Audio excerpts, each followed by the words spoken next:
সর্বসমক্ষে ঝগড়া রণবীর ও আমিরের মারামারি পরিস্থিতি সামাল দিতে আসরে অন্য আরেকজন, জানাবো সবটা। বলিউডের জনপ্রিয় তারকা আলিয়া ভাট সম্প্রতি এক ভিডিওতে এমন কিছু ইঙ্গিত দিয়েছিলেন যা দেখে সকলের মনে চরম কৌতূহল জেগেছিল। ভিডিওতে দেখা গিয়েছিল এক বিশাল পোস্টার, যেখানে আমির খান এবং রণবীর কাপুরের ছবি ছিল, আর নিচে বড় করে লেখা একে ভার্সেস আর কে। স্বাভাবিকভাবেই সেই পোস্টার ঘিরে শুরু হয় নানা জল্পনা। অনেকেই ভেবেছিলেন হয়তো কোনো নতুন সিনেমার ঘোষণা আসছে, কেউ কেউ আবার মিউজিক ভিডিওর সম্ভাবনার কথাও বলেছিলেন। অবশেষে 12ই মার্চ সেই রহস্যের পর্দা ওঠে। আলিয়া একটি দুর্দান্ত ভিডিও শেয়ার করে, যেখানে দেখা যায় এক দুর্দান্ত হাস্যকর বিজ্ঞাপন।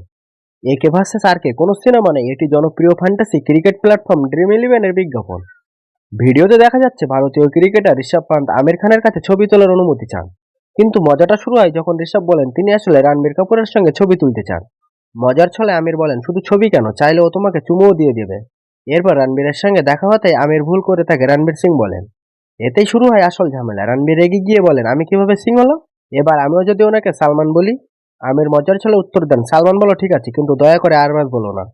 ঠিক তখনই পেছন থেকে আরবাজ খান বলে ওঠেন, সোহেল বললেই পারতে। এখানেই শেষ নয়, রণবীর রাগ সামলাতে ওয়াশরুমে গিয়ে বলেন উনি আমাকে হিংসা করেন, উনি শুধু খান আর আমি খানদান।